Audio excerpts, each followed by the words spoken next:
maxoutil.com, un max d'outils à prix mini, présente Sud Radio, le journal des sports. Avec Louis de Kergorlé à 9h-10 et à la une de l'actualité, Louis, une légende de la boxe s'en est allée. George Foreman s'est éteint ce matin à l'âge de 76 ans. Now here comes the heavyweight champion of the world, George Foreman, jogging Oui, on. il était surtout connu pour son célèbre combat contre le non moins mythique Mohamed Ali, le fameux Rumble in the Jungle qui s'était déroulé à Kinshasa en 1974. L'un des plus grands combats de l'histoire devant 100 000 personnes. Il était également devenu champion olympique à Mexico en 68 et champion du monde en 73.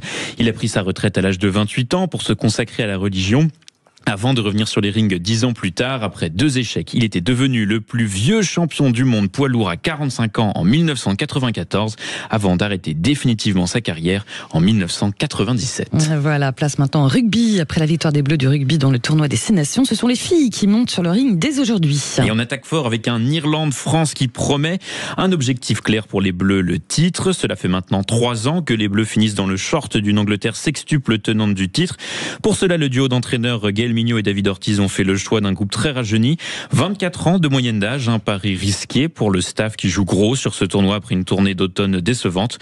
Mais avant d'aller défier les imbattables anglaises, rendez-vous à Belfast aujourd'hui à 14h. Voilà, puis on parlera bien sûr de ce match avec François Trio et toute la bande de Sud Radio Rugby à partir de 14h30. On reste sur du rugby, Louis, avec la 19e journée de top 14 et un Bayonne Stade Français plutôt périlleux pour les Parisiens. Et difficile d'être serein, Jean Bouin, avant d'accueillir les Bayonnais 4e. Il faut dire que les joueurs ont appris cette semaine le départ de leur entraîneur Paul Gustard en fin de saison pour aller rejoindre Leicester et la première chip anglaise. Alors pour Julien Tastet, entraîneur des avants du Stade Français en conférence de presse, la pression d'une éventuelle relégation est bien présente au sein du groupe. Quand tu joues le maintien, je pense que quoi qu'on en dise, on a tous la pression, et aussi bien les Perpignanais, les Racingmen que nous. Il y a peut-être Vannes qui l'a un peu moins parce que tout le monde les voyait en Pro D2 en fin de saison, mais le fait est qu'aujourd'hui ils sont là. Nous, la pression, c'est surtout nous qui nous la mettons parce qu'on n'a pas envie que ce club-là, cette institution, elle aille en Pro D2.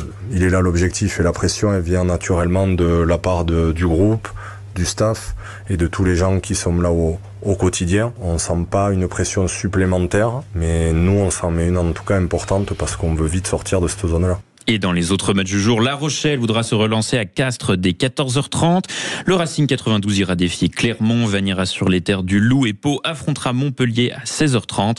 Enfin, Toulon recevra Perpignan à 21h05. Voilà, on passe au foot avec cette victoire des espoirs français tout feu tout flamme face à l'Angleterre. Et oui, les spectateurs lorientais hier en ont eu pour leur argent avec cette victoire de prestige 5-3 face aux Anglais. Avec, tenez-vous bien, pas moins de 3 buts dans les 7 premières minutes du match. Il ne fallait donc pas arriver en retard pour ce match amical entre les deux nations. Bien loin du triste spectacle offert par France-Croatie jeudi dernier, les Bleuets se sont rangés derrière 3 hommes inspirés. Le Lyonnais Ryan Cherki, 1 but et 2 passes. Wilson Odobert, 2 passes et un triplé pour l'ancien Parisien Hugo Ekitike. Prochain rendez-vous pour nos Bleuets ce mardi face à la Slovaquie. Coup d'envoi 18h30. En attendant le rebond des Grands Bleus dès demain soir face à la même Croatie. Voilà, en Formule 1, cette fois-ci, premier succès convaincant pour Ferrari avant le départ du Grand Prix de Chine. Alors même si ce n'est que la course sprint, c'est plutôt de bon augure pour la nouvelle recrue de la Scuderia Lewis Hamilton. Après s'être lancé en première position, il s'impose devant Oscar Piastri et Max Verstappen. Lewis Hamilton qui a tout l'air du bon coup sportif, mais aussi marketing, comme nous l'explique Vincent Chaudel de l'Observatoire du Sport Business. La valeur de la marque est toujours très forte. La valeur est aujourd'hui estimée à 4,7 milliards de dollars. C'est l'écurie qui vaut le plus aujourd'hui. Et c'est surtout une écurie qui génère un chiffre d'affaires à 619 millions de dollars pour un profit de 130 millions de dollars. Bien supérieur à Red Bull qui n'est qu'à 29 millions de dollars en termes de profit. Donc le sujet là, c'était de capitaliser sur la notoriété d'Hamilton.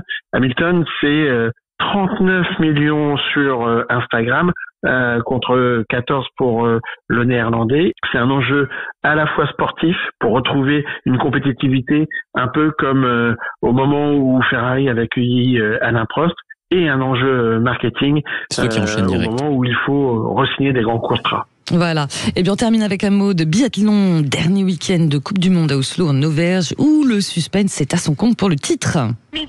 Et avec nous, C'est notre quoi ce bip bip bip national, Théo Ampillac.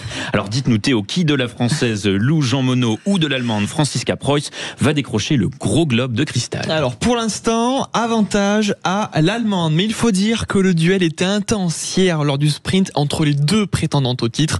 Lou Jean Monod vient échouer à seulement 2 minuscules dixièmes de la bavaroise qui en profite pour remporter au passage le petit globe de cristal de la spécialité. Alors après cette victoire, seulement 35 points séparent les deux biathlètes au classement général, mais rien n'est terminé pour Lou Jean Monod puisqu'il reste 2 courses, la poursuite aujourd'hui et la mass start demain. 180 points encore à prendre en cas de doublé, autrement dit, aucun droit à l'erreur pour la Française. Elle devra impérativement finir devant son adversaire direct sur les 2 courses pour espérer décrocher le titre mondial. Et départ de la course poursuite tout à l'heure à 15h50. Est-ce que vous avez un petit pronostic, Théo Ampillac? Allez, Théo, on espère voir Lou Jean Monod, bien sûr, bien évidemment, vainqueur. Même si l'allemande est devant, comme vous l'avez dit. Ça risque d'être compliqué, mais bon, on verra. Merci beaucoup, Théo Ampillac. On prend les paris, non? Exactement. Allez. Rendez-vous demain. Exactement, on vérifiera tout ça. Merci beaucoup, Louis de Kergorly. Et merci beaucoup, Théo Ampillac.